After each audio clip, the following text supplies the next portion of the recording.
Good afternoon, conference. How are we all doing? It's May. The weather is glorious. There has only been 1 week in the last 7 weeks where the weather has not been nice. That was the week that I was on holiday. I took Gillian away just for a couple of days. I am not too far from where we live. A friend gave us a motorhome, and we went, and it poured with rain for the 3 days that we were there. It was a glorious sunshine sort of beforehand, it was glorious sunshine afterwards, and it's continued. We are going to be going away for a bit of a long weekend at the end of this month, so if your gardens are needing some water, just hang on, we're going, so that's when it'll go. Right, so we're on there for that. Next, right. So what I want to talk to you about is, as Tim sort of highlighted, is the future of the Federation, the future of your organisation. We're a member-led organisation, and we have been since 1897, and we have no desire to change that in that basis. The board is made up of postmasters, the branch secretaries, the regional secretaries, the chairs, the regional chairs, the branch chairs, the regional treasurers are all made up of postmasters. All of the officials of the NFSP are postmasters. So, in other words, whatever happens to us happens to you. Whatever happens to you happens to us. And as Tim sort of highlighted, this is very much about sort of what we can do as far as the future of your organisation. What I'm going to present sort of now is a high-level view. It is not a finished plan, okay? And there's one reason why it's not a finished plan, and that is because your involvement has not taken part just yet. And we want you to be very much involved in how this plan develops. So we cannot develop it without your help, and that's what we want to do. So, as I say, it's a very much a high-level sort of view. What I want to talk about is what is a goal and what is a strategy. Now, this is a little bit of audience participation, and I shouldn't have taken my glasses off at that point because I can't see you now. So, put your hand up if you know what a goal is and you know what a strategy is. What do you think a goal is? Vince? 1-0 to Man City tomorrow. Oddly enough, I'm going to be talking about football in just a second. As a Liverpool supporter, you can guess what I'm going to say. The strategy is 4-4-2. 4-4-2, all right, okay. But you're not far off it, and I'm going to talk about that as well. But what is a goal and what is a strategy? What's the difference between the two? Paul? So a goal for me is what you're looking to achieve, and the strategy is how you're going to achieve it. You read my notes. Well done, Paul. That's exactly sort of what it is. The goal is what you want to achieve, and the strategy is how you're actually going to achieve that goal. In other words, the goal is the what, and the strategy is the how. So next week, Liverpool will be crowned English Premier League champions. Today, I believe Celtic are being, where is the Scottish region? There you are, there is it. Today, Celtic are being crowned as the Scottish Premiership champions. So whilst there was 20 teams that started the season back on the 16th of August 2024, and what we can sort of say for any Arsenal fans, I'm supposed to sort of have gone on to, why is that not sort of, I've either gone on one or I'm missing one. There we go. Actually, sort of it's round slightly the other sort of way. And what we can sort of see is that Arsenal actually at one point were on top of the league. What there is that each of these teams will have had a different strategy in place to achieve their goals.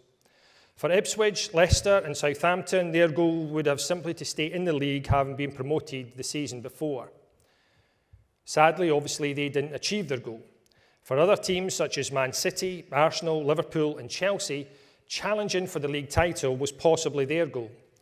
For Spurs or Man United, possibly their goal was to qualify for the Champions League. In terms of strategy, as Vince already said, the type of formation, the tactics deployed, the players purchased, and the significance of the FA Cup or the League Cup would be different to achieve that desired goal. Now, tomorrow, obviously, as Vince was talking about, Man City will take on Crystal Palace. I am sure that at the start of the season, Man City's goal was not to win the FA Cup. It was to win the league or win the Champions League.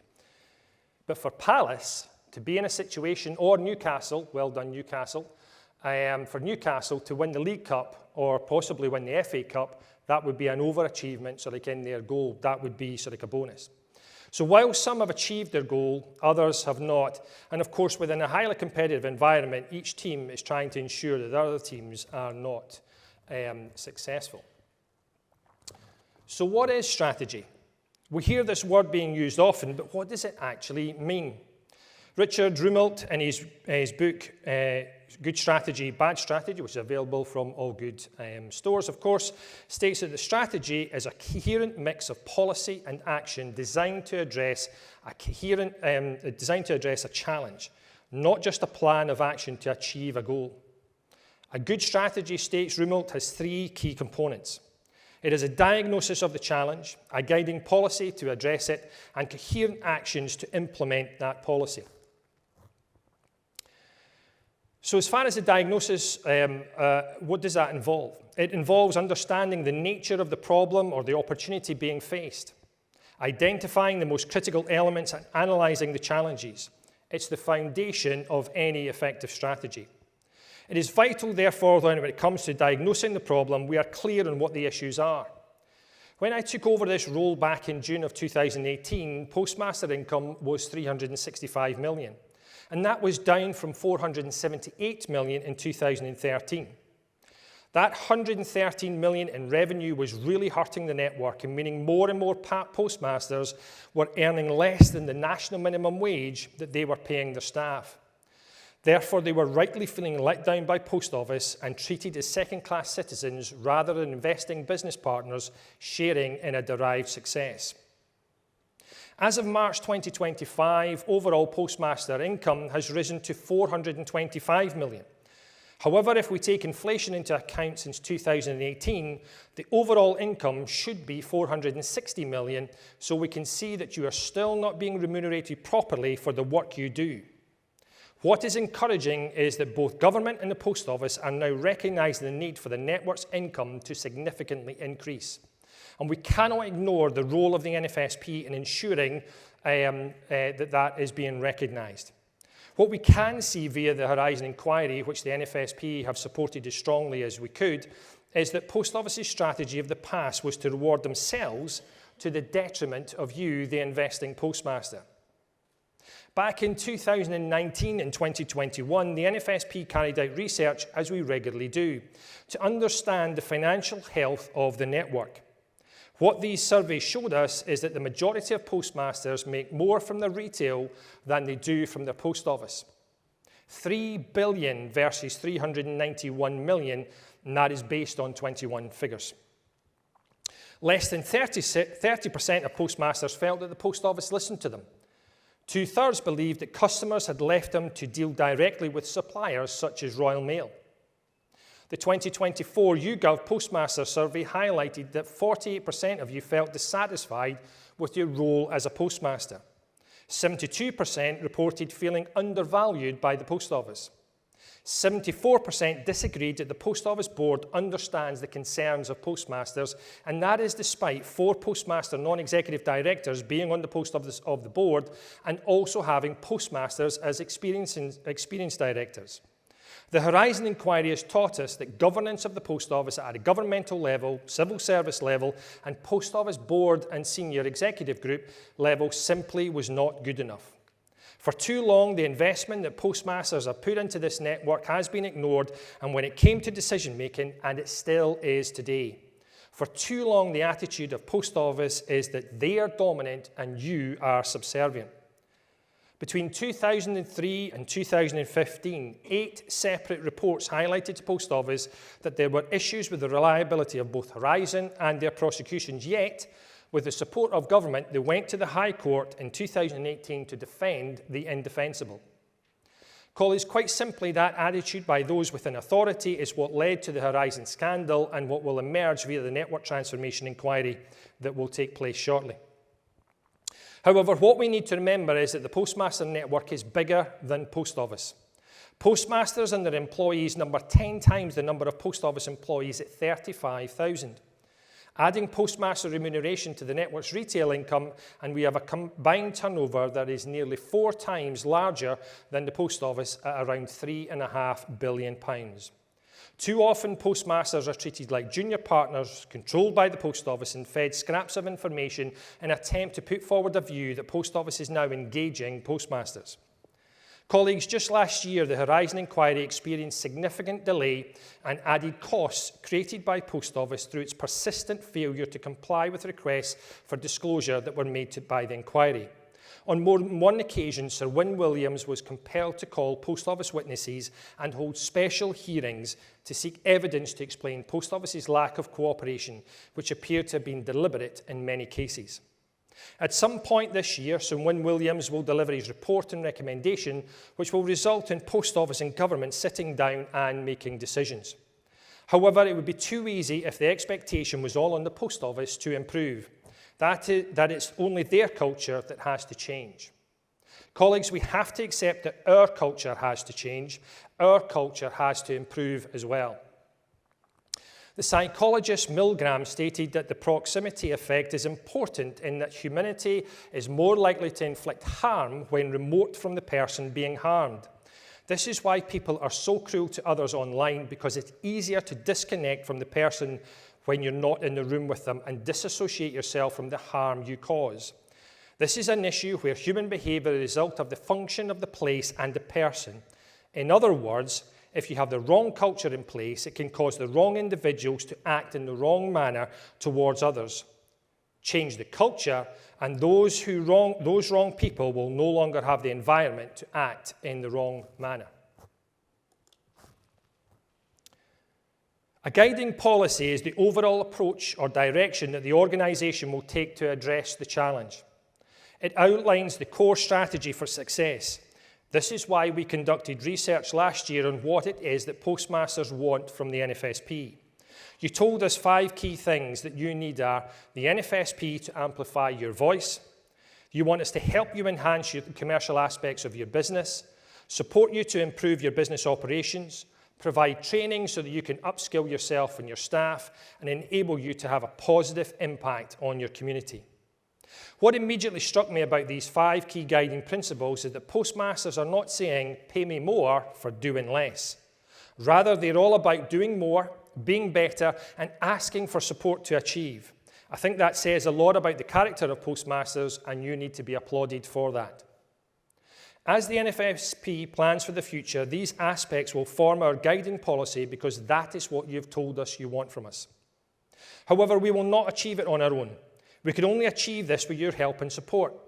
To be clear, as Postmasters, as members of the NFSP, you have to be involved in how Project One Stop, as it's currently entitled, develops. It cannot be my plan, it has to be ours. However, for it to work, we as members have to be united. Those keyboard warriors who try to incite division amongst the membership are the ones who could prevent this future from being your reality. I want you to have at the back of your mind the simple thought: who benefits if Postmasters are divided? Therefore, our goal is clear: share profits with members. Develop a fund to enable Postmasters to benefit clubs, societies and charities in their communities, and develop a training programme in Postmastery. The objective is for us as Postmasters to work together as a collective for our mutual benefit. The old adage, you get out of life what you put into it, is key to this. The more you get involved and the more you support the NFSP, the more you will benefit and the more you will get back. If we're only as strong as our weakest link, then let's work together to make that link as strong as possible. Rather than knocking people down, let's work together to lift everyone up. Everything we do in developing our plan has to fit into this guiding policy to make sure you are heard, help you run viable businesses, and make sure you are trained to be the benefit to the community that you want. So as far as coherent actions, they are specific actions that will be taken to implement the guiding policy and achieve the desired outcome. Coherent actions are those that work together to achieve the overall goal and avoid conflicting or counterproductive efforts. These actions are numerable and substantial in their own right. Therefore, it is important that the work is broken down into manageable sections with subcommittees of the board of the NFSP working alongside employees of the NFSP and, importantly, you as members. We're working on 5 such subcommittees which I will go through now and outline the high-level aspects that they will focus on. Each has a different work stream that benefits the whole in a coherent manner. Your involvement is key. In fact, I would go as far as to say it can't happen without you. Firstly, there needs to be a time frame for this project to work to. This year, we need to develop the plan and with your help. Next year, we need to implement the plan that we collectively develop. Through 27 and 28, we need to expand the plan, and whilst there will be ongoing assessment throughout that, in 2029, an overall assessment of the plan to ensure that we are collectively on track to delivering what we set out to achieve, and by 2030, we aim to enable financial independence for the NFSP. So how are we going to do it? We have to accept that as we move into tomorrow, there will be greater reliance on technology. We cannot see technology as our enemy, rather we need to embrace it where we can. With that in mind, our plan should be to include a portal website that provides a sales channel for you to gain access to ranges of products from convenience, cards and gifts, stationery, insurance and energy, to highlight a few. Across our network are experienced business people that have great ideas that not only benefit themselves, but could also benefit you. As the saying goes, none of us are as intelligent as all of us. This portal could be a one-stop location for postmasters to come for a range of products specific or unique to the NFSP Postmaster network. To succeed in business, we need unique selling points. This is what collectively we will aim to provide. This will mean working with our commercial partners to deliver that exclusive content or drive down the cost for you to purchase. The aim will be for the NFSP to gain a percentage of all the income streams that comes through the website. However, this income stream will be designed to fund the NFSP and all its activities that benefit members, with any profits being distributed back towards participating members. To implement this will require a subcommittee of the board comprising of board members, employees and, importantly, members to drive this forward. Without structure, none of this will work. It's not that the structure of the regions and branches are currently wrong, it's more that the engagement across the branches and region is not working as effectively as it could. With that in mind, it's important that board members, along with branch secretaries, regional treasurers, and regional officials are trained properly to carry out their functions in a manner that brings engagement and unity to and amongst the membership. At present, branch secretaries receive around £600 per year to carry out their duties on behalf of the members and the NFSP, whilst regional secretaries and treasurers receive £1,200. Personally, I would love to reward you better for the work you do that benefits postmasters. Given everything you do for your fellow postmaster, you deserve more recognition and reward. As to what that will be, that is down to the subcommittee, which will include, again, board members, employees and you as members.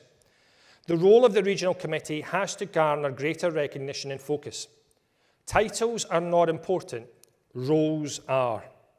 Within the region, the regional director, chair, secretary and treasurer should be working closely with the branch secretaries so that issues pertinent to members are openly discussed and appropriately dealt with.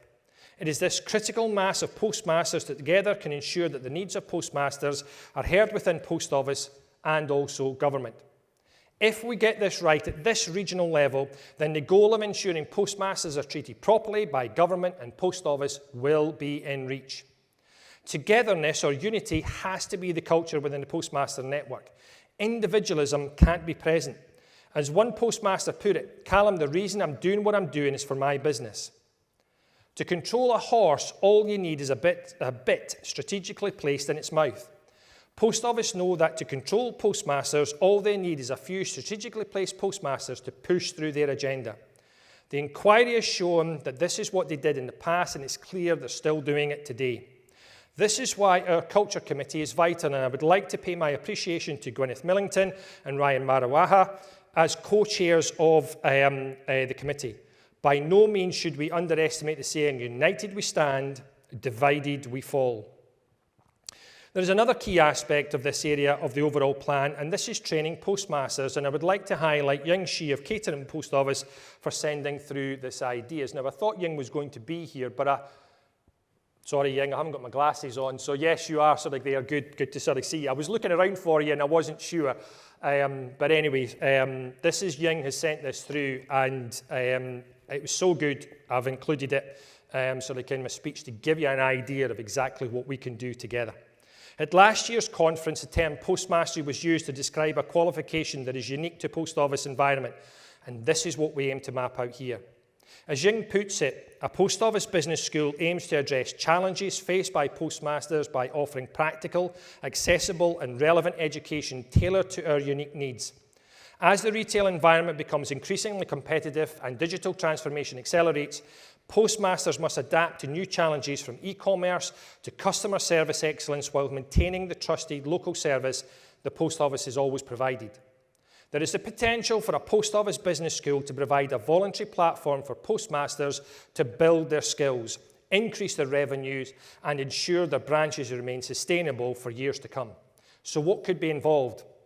What about induction to retail management, or business strategy and competitive analysis, or digital marketing and e-commerce, local business engagement and growth, visual merchandising, customer experience and journey mapping, operations management and logistics, leadership and HR management, financial management for small businesses, or brand building and identity.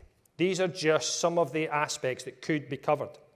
Whilst the aim of the NFSP is for this course to be funded through the revenues of the portal and therefore free to members, once enrolled, postmasters must commit to the full course duration to fully benefit from the programme. Importantly, upon successful completion, postmasters will receive a certificate recognising their efforts on new qualifications in retail and business management. This serves as both a formal reward and tangible proof of their skills, potentially enhancing future business operations or opportunities. The overall aim of the NFSP is to enhance postmasters' businesses and ensure you are treated with a far greater degree of respect than you currently are. The above outlined plan meets that overall aim. And I would like to thank Ying for the time, thought and effort she has placed into what has been described.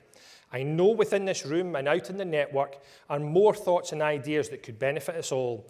This is what it looks like to place the network before our individual selves.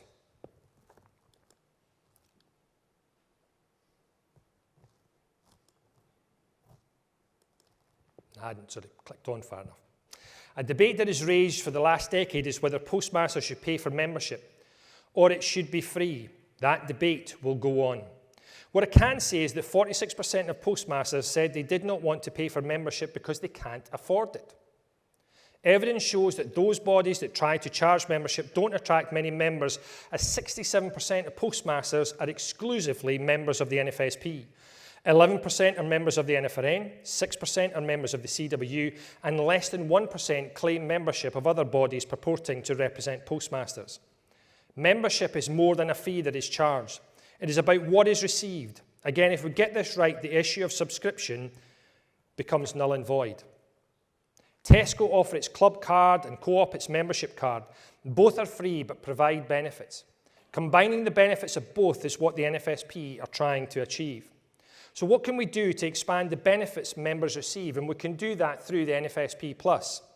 Via NFSP Plus, members on average have saved £641.48 in the last year across utilities, groceries, eating out, holidays or legal advice, etc. What we want is the link between the saving and the NFSP to be clearer. When I was in the fire brigade, I had a card that I could use across a range of locations within the Edinburgh area to receive a benefit. When I received that discount, I would say, thanks, Fire Brigade. And what I would like to sort of see is for postmasters to say the same, thank you, NFSP. Remember, the NFSP Plus is also for members of your staff.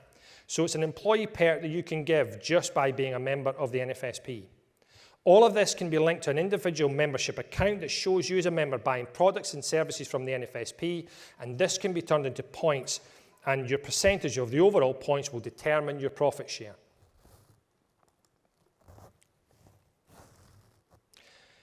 We will not forget that you have said that you want us to, you're looking for the NFSP to amplify your voice. This is a key part of the plan. In 2021, less than 30% of postmasters believed that they were being listened to by the Post Office. This body of work is split into 3 areas: public affairs, negotiating engagement team, and advocacy. When it comes to public affairs, the aim will be to organise events across Westminster, Stormont, the Senedd and Holyrood so that politicians from across the country can engage with postmasters on matters that are relevant to them. Added to this will be our ongoing involvement with the ministers and the Department of Business and Trade. However, due to the collective work we do, the aim will be for that engagement to be solutions-based for your benefit, not just post offices. There are so many issues that can impact on the future viability of your business, where your voice needs to be part of the narrative. And again, linking with the work being done in the regions, the fact-based information that is required to be turned into policy papers can be generated, such as the forthcoming green paper on the future of the Post Office network, and that will be discussed on Monday afternoon. The current theme will be that you can be involved in this work. We can't do everything on our own. As I've often said, if we each do a little, collectively we will do a lot. Indeed, it should not be left to the few to do everything. It should be about each of us taking up the mantle and lightening the load. Since 1897, the NFSP has sought to represent the interests of members by all legitimate and honourable means. No more so is this demonstrated than within the negotiating engagement team. This team challenges Post Office on your behalf in terms of improvements such as covering the cost of the hands-free telephone when you were upgraded to fibre. The Post Office initially expected you to pay for the phone, yet through reasoned argument with the Net, we were able to shift the Post Office's thinking to paying for a hands-free device rather than the desktop one they had offered to fund. As the NFSP is the legally recognised representative body of postmasters, having a formal negotiating framework has to be in place to ensure there is a clear engagement process between Post Office and postmasters when it comes to your terms and remuneration. Given the events of the past and just how Post Office acted towards postmasters, their assistants and Crown Office employees, the work of the advocacy team representatives has never been more crucial. Where there is a potential or alleged breach of contract, having trained and qualified representation is vital. A clear understanding of law around your contract and Post Office's policies is imperative to ensure that in such circumstances, postmasters are not left to defend themselves against the Post Office. Otherwise, the events of the past could resurface. Here, the NFSP is proposing a mediation process to be set up so that if agreement cannot be reached, rather than the Post Office acting as judge, jury and executioner, there is an external process that enables the correct decision to be reached. Post Office cannot be allowed to do this in-house and under their control. Finally, community in terms of us as postmasters and the communities we serve has been to the fore over the last few years. Back in 2019, the NFSP signed the Time to Change Charter, which focused on mental health, not only of our colleagues, but also our customers. This is why there has been a role on the board of the NFSP responsible for care for customers and colleagues. Each of us knows that we serve vulnerable customers, whether due to mental health issue or conditions covered under the wider spectrum of dementia, but also customers with learning difficulties. Too often, these individuals are pushed to the side because they can be a challenge to deal with. However, a society is only as rich as how it treats its poorest. These customers are welcome, and with the right training, we can provide them with the service they deserve. All it takes sometimes is just a minute to give these customers the time they need. Hi, Edinburgh. Again, via the revenues generated from the portal, the NFSP may be able to provide a general fund so that postmasters can contribute to local charities, clubs or societies. The social value of the Post Office is in the strength of the connection that exists between you as a local postmaster and your community. For the first time, a Post Office senior executive this year acknowledged this. For years, there has been a fundamental refusal by Post Office to accept the value of you as postmasters to the business. In an age where the pound in the customer's pocket is precious, supporting such local causes could be the difference between the customer spending their pound in your business rather than the competition down the road. Lastly, postmaster welfare remains a priority and will be focused on within this work stream. Key to this will be the continued work of the NFSP Ben Fund, set up to support postmasters and their families in times of crisis. We also want to set up a community section of the website where postmasters can exchange items between themselves that is required in the retail or post office. This could be an eBay-type facility between postmaster and postmaster. To conclude, hopefully from what I've said so far, you can start to see where this can go. If collectively we get this right, the fundamental change for the long-suffering postmaster will be monumental. Rather than being told you are getting what you're getting, so be grateful, your investment will have real value now and when you come to sell. No longer will you be subservient to the post office, but equal partners.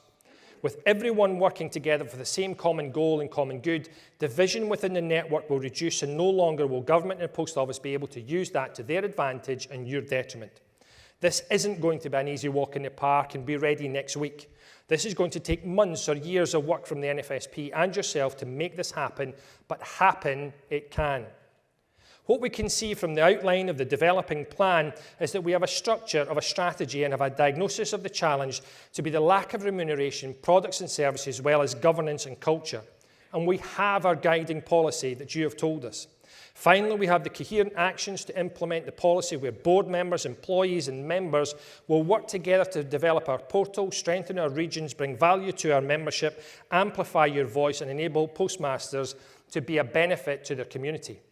However, to make this work, to finally enable you as investing postmasters the network to be elevated to a position of equality and equity, we will need your help. We need you to get involved in the workshops that will take place tomorrow afternoon to provide your input and your experience.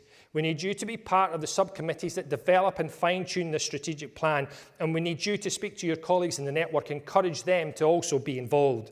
We need your commitment to help us improve the culture across the network. Colleagues, together we can make the difference. Thank you.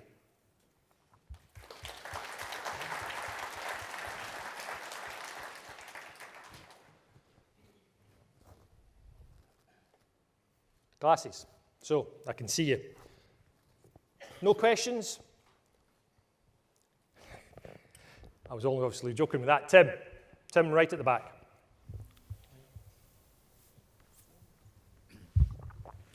Hi, Calum. The NFSP, it's an essential advocacy body for postmasters, and it's a critical bridge between postmasters. Did the NFSP consider the simplicity of asking Post Office to continue to pay for the NFSP? What are the pros and cons of that, and is it even an option? And if I can ask another question as well, you talk about culture and how important culture is amongst postmasters, etc. What about the culture in strategic partners? How would you reflect on culture in strategic partners, and also, you know, their influence and importance to POL? If, well, just talk to us about the culture of strategic partners, perhaps as well. So, two questions. Have we asked Post Office to continue to pay for the NFSP, and what about the culture of our commercial partners? I'm going to be honest with you. It doesn't bother me that the fact that the Post Office pay for the NFSP. It doesn't bother me. We get a lot of criticism, and I'm mindful I'm right on this edge here. We get a lot of criticism from our detractors, and that's the only thing that they use, because it's all they've got, is the fact that we're funded by the Post Office, we're in the pocket of the Post Office. I think how we've demonstrated ourselves over the last years, particularly through the inquiry, demonstrates that by no means are we in the pocket of the Post Office. Post Office have made it clear that they are not interested in continuing to fund sort of beyond that. In fact, I would sort of say that what they're trying to sort of do is set up a whole host of stuff at this moment in time to try and shift the sort of NFSP sort of out to the side. This is why sort of I'm talking about sort of these forums, and we've seen it sort of actually too many times where the Post Office have come to the NFSP have consulted with their members and gone back to the Post Office and say our members have said this, and Post Office have then gone off to speak to sort of other forums and other forums and other forums, and this forum over here has said yes, they're happy with it, and that's what you're getting. And operational excellence is a classic example sort of it. It's too early to sort of tell sort of exactly what the new regime sort of is like. I can say sort of as far as the regime that was in place up until the end of last year were an absolute nightmare to work for. I sort of rephrase that, work with. They were an absolute nightmare because everything they did was to try and block you, everything they did was to try and slow you down, make things difficult, just put sort of as many roadblocks in as they could. And I'd rather be in a situation sort of where we as an organisation were under our own steam and could make our own decisions and actually take sort of things forward. So that's the reason why sort of we're kind of going sort of on this route. And I do believe that if you look at it, £3 billion versus just over 426 million, it's quite clear sort of where the size of the pie sort of actually is. Your retails combined dwarfs actually what you're paid sort of by the post office, and therefore on that basis, what we're about is actually making sure that you're able to run a good post office and a good sort of retail sort of as well. And we want to be able to help you on that basis. And actually, in essence, post office is only interested in the post office, only interested in your post office. And all we can say is from history, actually they've organised that for their benefit and to your detriment. So we need to be in a situation where the post office cannot actually treat you as subservient sort of individuals and actually treat you sort of as sort of equals. And I think sort of we can do that better if we're actually we're independent as an organisation, but our funding comes from the post office, and that does create a challenge.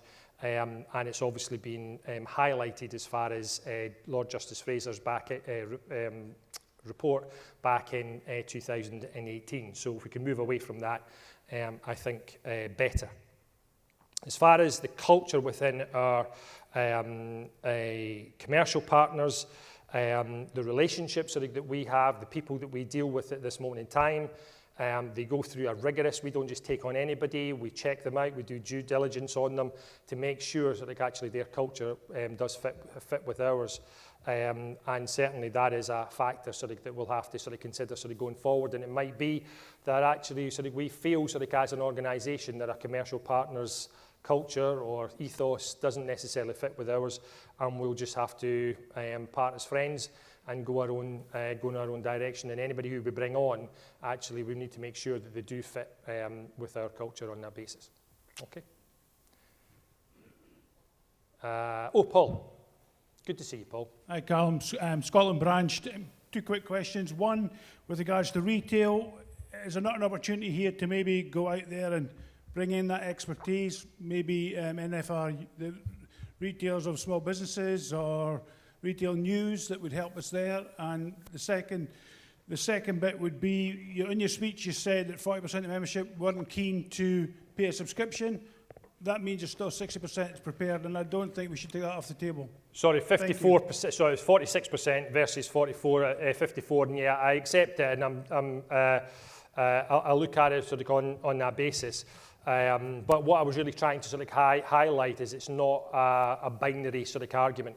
It's actually really a complex argument on that basis. And if we actually went out there and started charging, would we actually be alienating a whole host of people? And of course, the big thing is people say they're prepared to pay until it actually comes to the paying. But it's about it's not the paying that's the issue.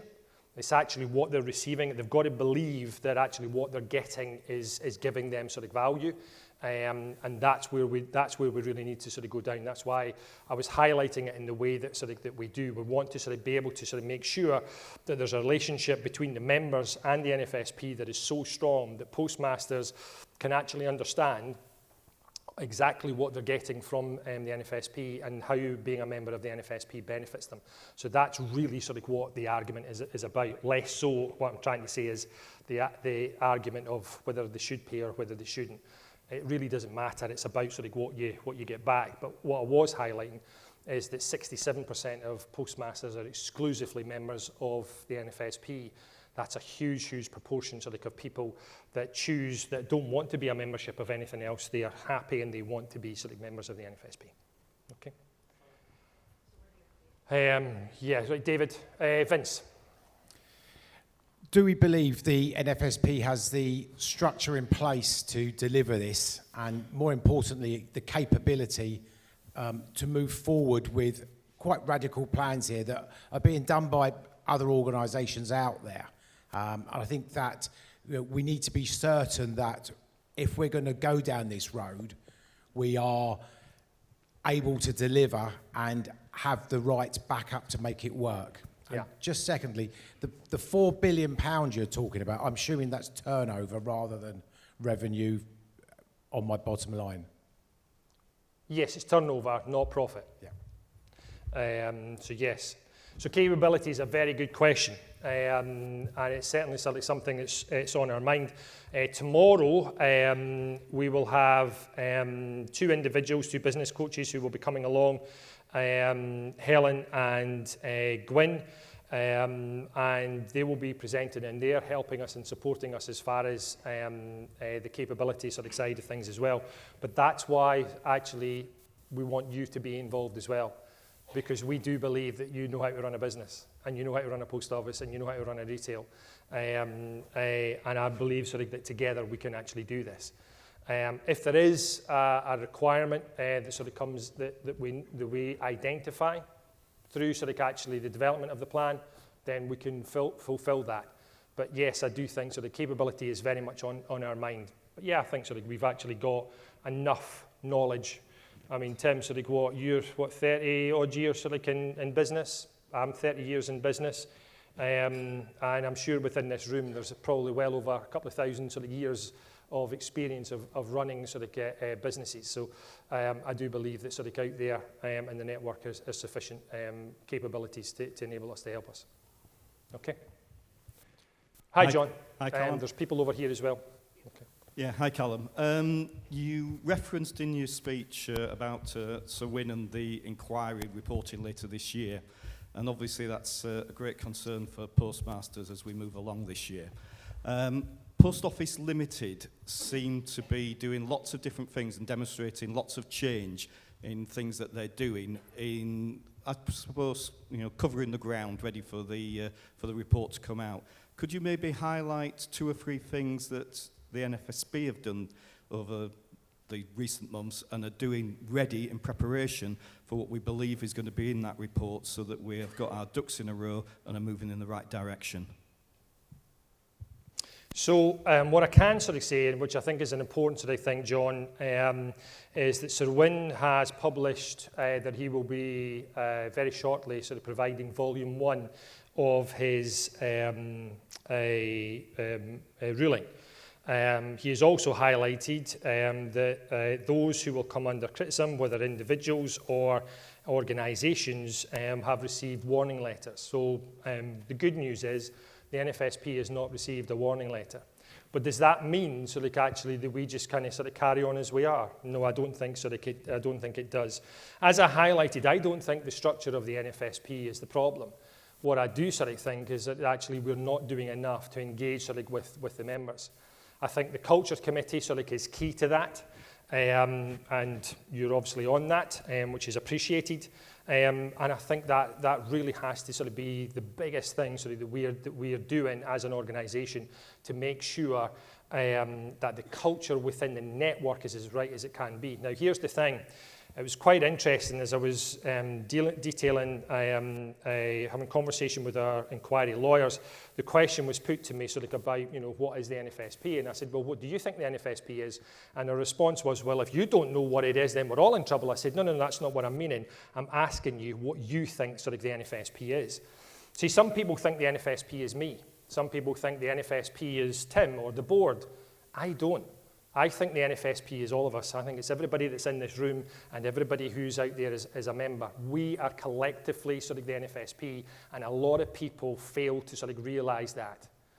And I think sort of if we can get all of us together working sort of as a coherent collective, then that is the most important sort of thing that we can do, that we can actually work together. As I've said, the experience in this room is absolutely phenomenal. I think sort of we need to be sort of far more open and transparent. And look, what I'm asking you sort of for your help is to develop this plan.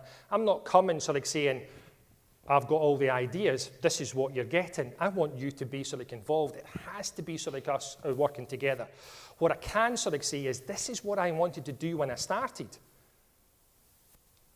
This is what I wanted to do when I started. I could see this back in 2018. I could see it beforehand. The problem sort of has been sort of that we had the court case as soon as I came in to deal with. Then we had COVID and we've had the inquiry. This is the first year sort of actually where I can look ahead and go, yes, I can actually do something. It's about looking to the future and actually making sort of a difference and making things better. And the big thing is with your help. And we need to sort of get rid of all the undermining sort of that goes on, people trying to point score, people trying to make themselves kind of look big or anything like that. That's got to sort of go. As I said, it's not about role, it's not about titles, it's about roles. There's three things. I'm going to be scriptural here for a second. There's three things sort of actually that Scripture tells us to sort of do, and that is to act rightly, to love mercy, and walk humbly. And there's a reason why it's in that order, is that as human beings, we should try to sort of actually do the right thing. But hey, as human beings, we don't always get it right. And as human beings, because we all get it wrong, that's why we've got to love mercy. We've got to sort of have a spirit where we're ready and willing to forgive. And if we are sort of actually sort of understanding we're going to try and do the right thing, we're going to sort of love mercy, we've got to walk humbly. We cannot think too much of ourselves. We cannot elevate ourselves to think that we're better than everybody else. We cannot have that spirit. And that's why I believe the culture within the network has to be sort of so important. So I'll appeal to you again. Help us to do that. Okay? Yeah. Hi, Calum. Hi, Calum, Rajiv, North Thames and East Anglia. It's a two-part question. The goal is good, the presentation was good. What is the monetary we're talking? So what is the income there we're looking to replace? That's the first part. And the second part is, have we looked into asking the members to say, this is what the, say, monthly fee would be, and this is what you're getting, would you be interested in paying? So I put a vote out. Yes is the question. So actually, I'll answer your second question first. Yes, and for the 54%, it was between £5 and £10 a month. They were willing to pay. But to be honest, if we were to do that with 7,000, if you work that out, there's 7,100 postmasters. That's not actually even if every single postmaster signs up to pay £10 a month. That's not actually going to generate sufficient funds to actually do what we need to do as an organisation and really sort of be sort of an organisation that represents the interests sort of postmasters. So that it's part of the equation, but it cannot be the single equation. And anybody who thinks that all we need to do is charge a postmaster a tenner a month and all our problems sort of are over, everyone's hunky-dory, sun is shining, let's go and sort of have fun. That ain't going to happen. We're going to have to sort of do something. So at this moment in time, sort of, I think it was 1.9 million is what we generated in funds last year. You'll see from the accounts that have been sort of put out, we made a loss of 248,000. Now, part of the reason for that is because of the legal fees that we've had to sort of deal with in relation to the inquiry, and also we've been heavily supporting colleagues in Scotland, so for those, who here has an ATM?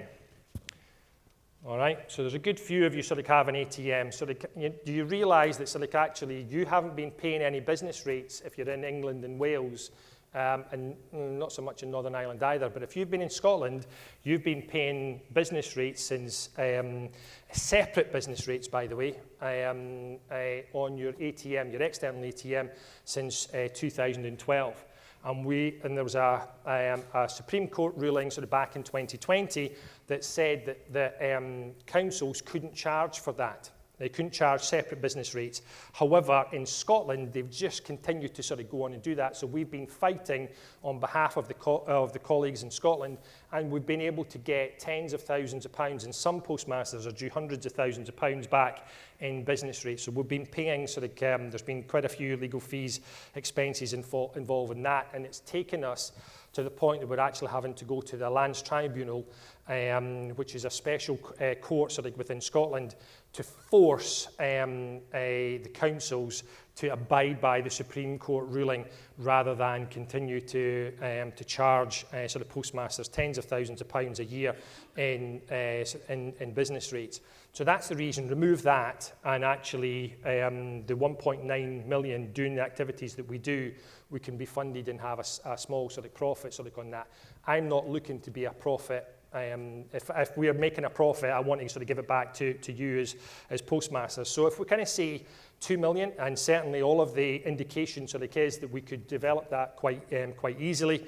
Anything more than that, then we can start to sort of put into either sort of giving back to yourselves as a form of dividend, or as a community fund to sort of help and support communities, charities, clubs and whatever sort of in your community, fund sort of the business schools sort of and things like that. So 2 million, and we can cover the NFSP as it is. Anything more, and we can really start to sort of actually do a whole host of other things. And one of the things I was talking to sort of a colleague who I brought down this morning, and we said, well, what if we actually had, what if we did have spare profits? Could we actually sort of invest it in you? Could we actually have business development managers that actually come out and help you to develop your business? And it's, we're investing in your business. We're investing in you. It's not necessarily just in the form of a loan, but it's an investment. There's so many things that we could do if we've got sort of the cash available to do it. But everything will be about sort of helping and supporting you as the postmaster to run a viable business and be a positive contribution to your community. Okay. Hi, Calum. Chris. Chris from the North East. So hi. So forgive me, you might be surprised to know I'm a touch nervous this afternoon. Sorry? I'm a touch nervous, I don't know why. Well, that's unlike you, Chris. Come on, you're amongst family and friends. It's Sue. Anyway, more importantly, so just around the discussion, you're talking with moving on to funding ourselves presently. So I've got a bit of a personal view, maybe, that we don't challenge Paul because we're reliant on their cash. And that's obviously something that gets said by other people as well.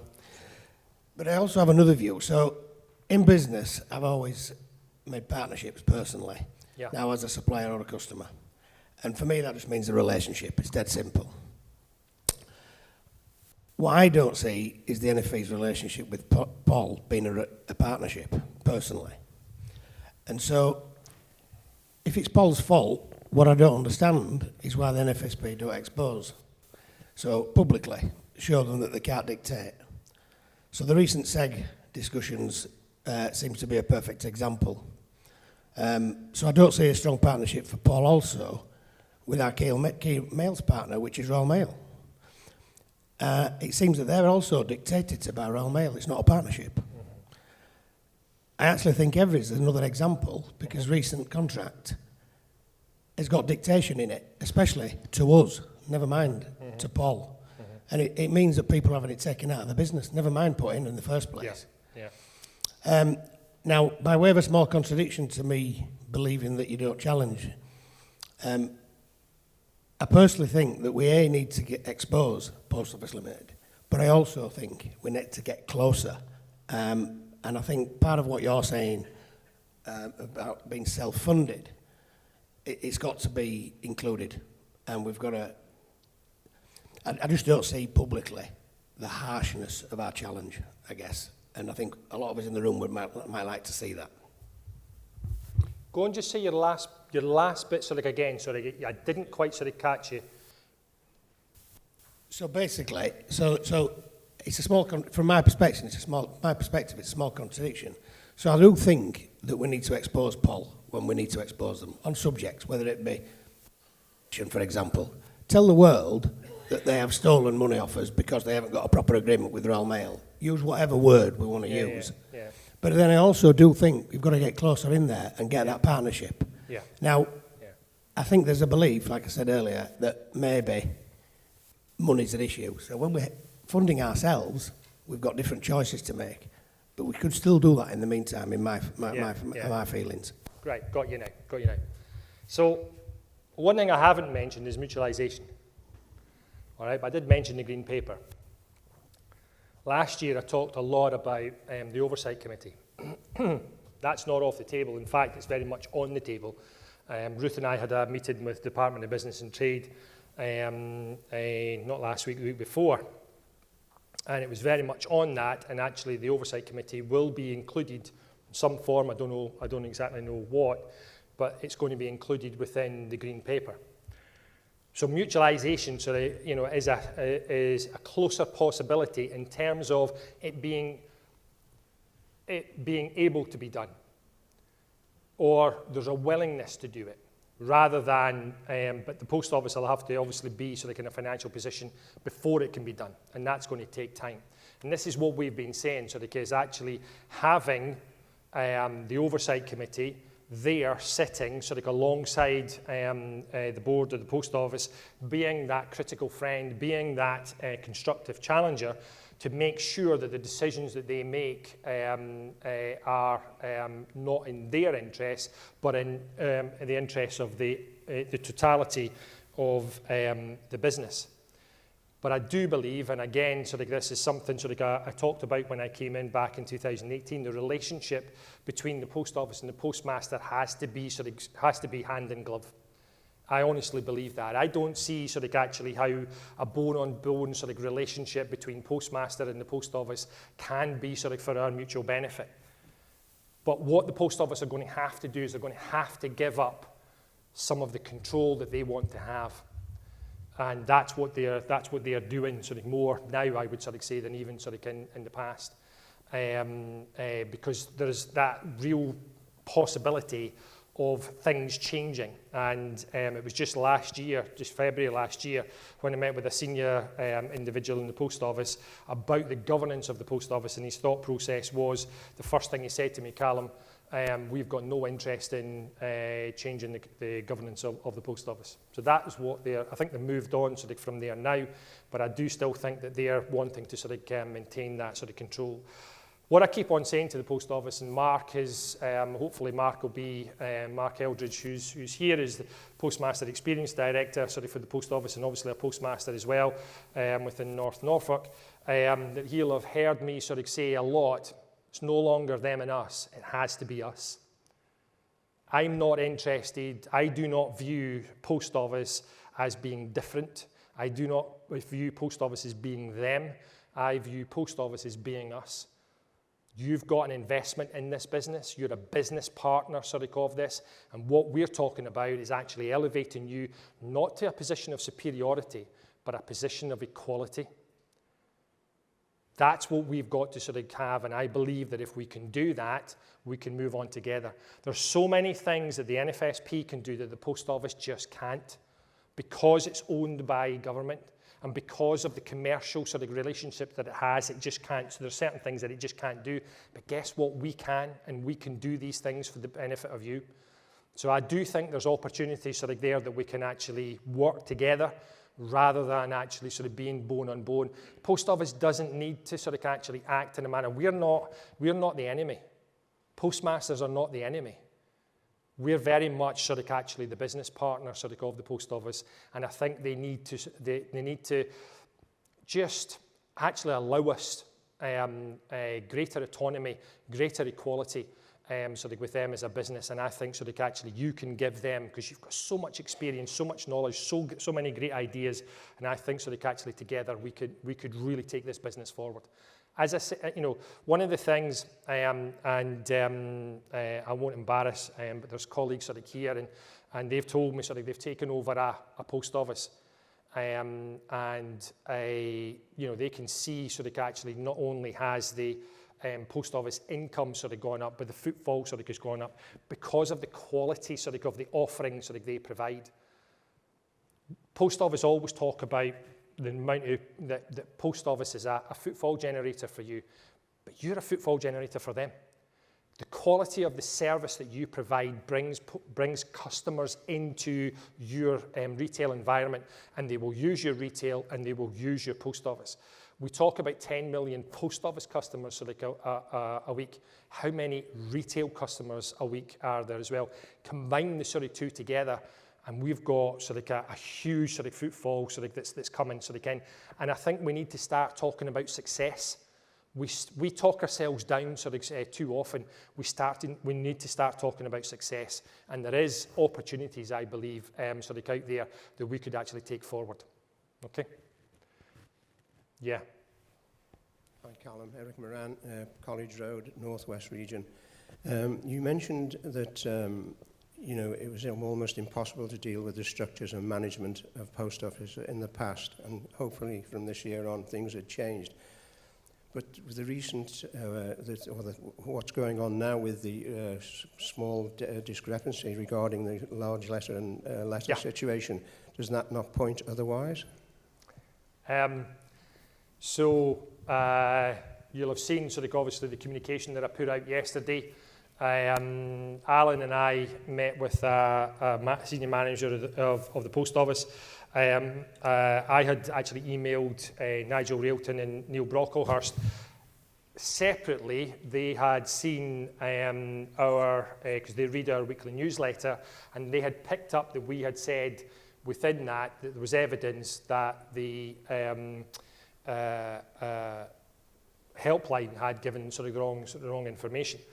So they have recognised and they have admitted that the information that they gave back in February was incorrect, was confusing, and that it took them until April, so after the end of the year, to actually issue the correct information. But you're right, they have refused at this moment in time to acknowledge or take responsibility and accountability sort of for that. So you have an opportunity. You have an opportunity on Monday, or even tomorrow, to let the management of the post office know that you disagree with their viewpoint, and hopefully together this weekend we can encourage the post office to see sense. It's £2.3 million worth of revenue sort of for you, and it's £2.3 million that should be in your pocket, not Royal Mail's. So, but listen, they ain't going to get it right overnight. We're going to have to take them sort of kind of they're on a journey, and that's at least something. But there's going to be mistakes and there's going to be trip-ups on the journey, and that's why I'm saying it's too early for me, on my basis, to sort of actually have full trust and full confidence in the post office. But I'm willing to sort of give them the opportunity to prove that they actually mean what they say and resetting the relationship and reversing the polarity. I'm willing to give them the opportunity to do that. And I am hearing things from senior management that I've never heard from the post office before. So I'll take that as a green shoot. But as I say, one swallow doesn't make a summer. So, okay. Yep. Hiya. Oh, Sue Edgar, North East Region. A couple of points I would like you to make clear. NFSP, we want to work with the post office. We want to be as one. Yeah. How are we going to make that happen? And when they came to see us at board, personally, I was really impressed, and I think that the words coming out their mouths, I've never heard it from post office before, anybody in post office. And I did say so to my region that I'm confident for the future. I think they will be on our side. But as yet, they have really talked the talk, but I want to see them walk the walk. And up to now, a little bit of a bonus here and there doesn't work. I want to see it on my bottom line every month. Yeah. Either some kind of payment for us opening up, that used to be like our quarter-year payment, but they should give something to the postmasters that they will get every month guaranteed. I want them to come out and say that they are working more closely with us and that they are giving us a bigger piece of the pie, which they promised. And the other thing, can you explain to everybody, like you're saying about the Oversight Committee and the green paper, can you just explain to everybody what a green paper is? Right. Because it's, just a green paper. Okay. Thank you, Sue. There's a couple of other things you sort of mentioned sort of in there, which would have been helpful if I sort of give my last answer, and also to John sort of as well. So thank you for that. And that's one of the things that sort of we have done is we've invited the Post Office to our board meetings so that they can fill us in, so that it's not sort of coming second hand. They're actually coming and they're being, we're having that relationship. That never happened before. Certainly in my time, and certainly from talking to people who have been around the NFSP for a long period of time, it was very, very rare for anybody from the Post Office to come to an NFSP board. That is now happening on a regular basis, and it's going to happen sort of coming forward. One of the things, and just to sort of answer in case Dave Ward is wanting to sort of ask a question, because I know he's been asking it on social media, is we did invite sort of obviously the Postmaster directors to come along today. Sort of obviously everybody sort of got an invitation to sort of come, and obviously some of you have responded, hence the reason you're here. And the comms team did actually, our comms team, in talking to Post Office's comm team, sort of put out that invite as well. We didn't have sort of a response, and they're obviously not here, but obviously Mark Eldridge, who's the Postmaster Experience Director, is. And as a member, sort of he responded to the invitation, and he's here as a member of the NFSP. One of the other things that I've tried to sort of do is I've tried to, and I'll come on to the green paper, Sue, don't worry, I haven't forgotten about it. One of the other things that I've tried to do was actually build a relationship with the two previous Postmaster non-executive directors, but the Post Office of the past blocked that from happening. But I would like to do it with the current sort of two and see what we can actually do and how we can develop that. But as of yet, not happened. But we will keep trying. A green paper. So a green paper, and I might need Ruth's help sort of on this as well. But a green paper is a consultation by the government on a particular subject, seeking the views of interested parties. So in other words, you as Postmasters will have an opportunity to feed into that green paper. Now the problem sort of with it is, I'm sorry to sort of say, is that it's done very much sort of in government speak, very much in civil service. So I don't know how big it'll be. I don't know how many questions it'll be. Excuse me, but you'll have to sort of answer them. So what we're wanting to do is, once we get an idea of exactly what the questions are, is turn that into a questionnaire, and we'll put that out to you. You can then sort of go, well, I'm not interested in that, I'm really interested in that, or I think that's a really good idea, or I think that's a really bad idea, or something along that lines. And by doing that, then what you can actually do is we'll collate all that together and feed that in as far as our response, so that it's coming from you, and we'll obviously be able to let them know. Now, we've asked the government if they would be willing to actually do that and put that out to you. They've said, kind of fluffed, well, we'll take that on board, we'll have a think about it. In other words, I don't think it really sits in with their thinking, but so we'll do that sort of on your behalf. Okay? Hi, Sid. Sid from the Midlands. What are the probabilities of the Post Office turning around and saying we do not recognize the NFSP? Is that the full question? No. All right. Okay. And the second question is, I just noticed, if we are to self-finance ourselves, and then you came up with, which is going on, director for this, director for that, this team, that team. So isn't five. Isn't that the same mistake the Post Office has been making over the years? They had too many chiefs, district managers, area managers, and paying all that money without it being productive. So I think the NFSP should be careful when we are appointing various people, that these people are productive in terms of generating an income that suits their salaries. So simply sort of to answer that second part of the question first, I'll come on to the first one. So we're not appointing a whole host of directors here, directors there. That's not sort of what we're planning on sort of doing. We've got the board of directors as it is, and they will lead particular work streams where there'll be all the existing NFSP employees because let's say, it's their future, they've got mortgages to pay, families to provide just as we do, so we want their involvement sort of in as well, but obviously your involvement sort of in that. So it's more of a committee rather than appointing sort of a whole host of new directors on vast salaries and stuff like that. That's not sort of the intention at this moment. That's not what I'm suggesting. Okay, so I hope that reassures you on that basis.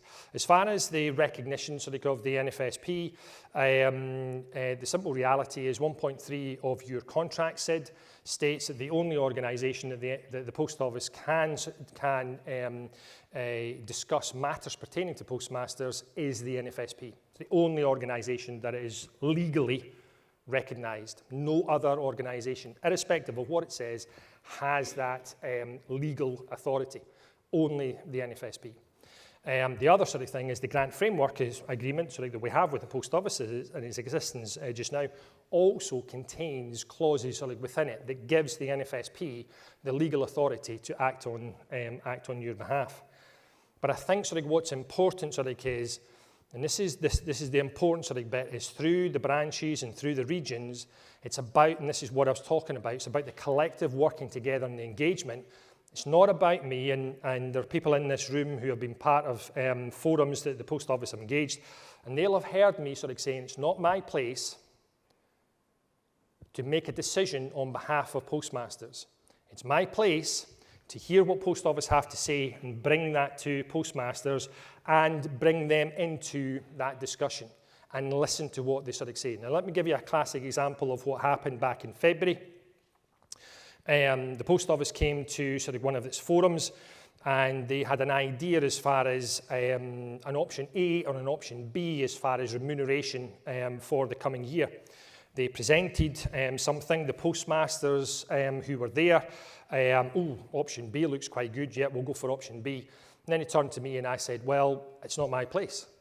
I need to go and speak to the Postmasters. The other Postmasters who were there went, yeah, that's a good idea, Calum. We agree with that, and that's what we think we should do. So there was option A and option B. Now, I knew what was going on. I knew what the Post Office were doing. They were trying to push something through, and I thought, I'm not playing the game. So what happened was the following day, that went to the board of the Post Office, and the board of the Post Office said, yeah, we're not doing A and B, we're going to do C. And what was announced at the Postmaster conference in March was not an option that was discussed with anybody, was discussed with any Postmasters. It was something that was forced through by the board. And the other thing is, the board said, we ain't going to be negotiating or discussing anything with Postmasters. We're not seeking the guidance of Postmasters on things. So that's the problem that we've got. So as far as recognition, Post Office cannot turn around and say, we do not recognise the NFSP, because it's legally in every Postmaster's contract. That would be a breach of your contract. So if Post Office do anything to breach your contract as far as representation is concerned, what else are they prepared to breach your contract on? And here's the thing, that's what they did in the past. They did what they liked, when they liked, and how they liked.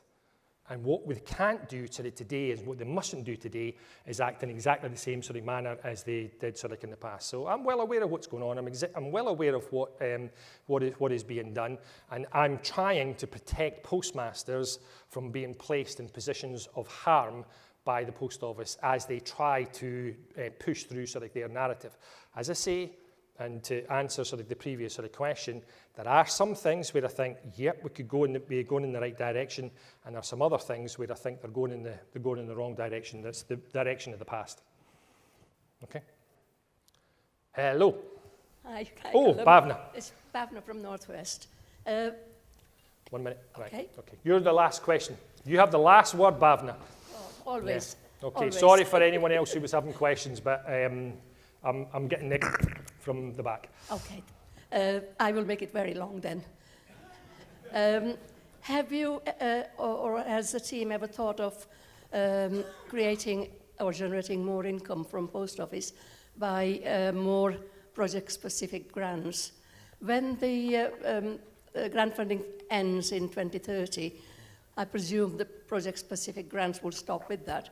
But besides that, can we not look into the ways where we could go to post office and say, look, most of your expenses on Postmasters errors are coming from these subjects.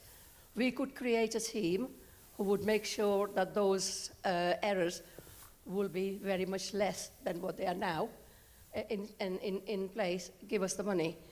And of course, at the moment, the grant money goes to the team and to the postmasters, but you could work into extra profit for NFSP as well. There are so many items that could go for. I mean, and post office is paying peer-to-peer, sorry about that, and some of the people like that, to use, you know, free trained people. Now, can we not offer that and get more work from them? So we can benefit the postmasters and federation. So that is my question. But can I just make a little comment and for Paul and Rajiv about recruiting and also for team for subscription. In the past, and I know we were union then, but at the time of network transformation, I have tried, and when I say I, because I was on the P&D committee, we've all tried really, really hard to do the recruitment. And because the contracts have changed and various other reasons, people were not even prepared to take them for free at times. Even now, when you go to Wales and little villages in countryside, they're not bothered. You know, say, just sign it up, it's no cost to you. No, I'm not bothered, you know. So I think we're going to find very difficult, I'm not saying we shouldn't do it, but we're going to find it very difficult if you're going to try and get some money out of subscription alone. Yes, I agree. So, you know, that's my point of view on that one. Yeah, thank you. Thank you. Yeah, and I agree. And just to finish and wrap this up, you know, one of the other things, you know, we talked about NFSP Plus. We're working with our commercial partners sort of there. They've developed an app, and you'll be able to download that, and it'll be NFSP branded sort of onto your phone. And when you're out, all you need to do is just sort of kind of show sort of the NFSP, and that'll get you the discount. So I think sort of that's an important sort of aspect, and that really will drive sort of that relationship. And as I say, that can go into your employees' phones as well. That can be a benefit in kind that you can sort of give them, which is beneficial. But yeah, as far as what we do sort of for the post office, if we get this right, then sort of we will be able to sort of actually be a positive impact for the post office as well, and really sort of take them forward. Because listen, if we can get you know, if we can take Ying's sort of idea and actually bring that into fruition, and you've got sort of 7,100 fully trained, highly qualified sort of postmasters, that's going to make sort of everything better across the sort of whole network, and it's going to benefit sort of them sort of as well. They're going to have a knock on, and Nilish is, if I go over here, Nilish won't be able to catch me, and I've got a mic, so that's that. But anyway, listen, good questions. Thank you, everyone. Lots and lots of work to sort of do. Hopefully, sort of it's given you a bit of an idea. Tomorrow, when we're doing the breakout sessions sort of in this room, you'll be able to explore each of those things more, talk about it, debate it, pull it apart. You know, I'm not saying it's perfect. I'm not saying I've got all of the ideas, but I do believe that within this room sort of is an experienced group of sort of people who will be able to sort of identify sort of the areas where it's a little bit weak, and if we did this, it could strengthen it. And there's areas which are really, really strong. So please help us on this. And I think, as I say, together we can actually make a difference. Okay, thank you.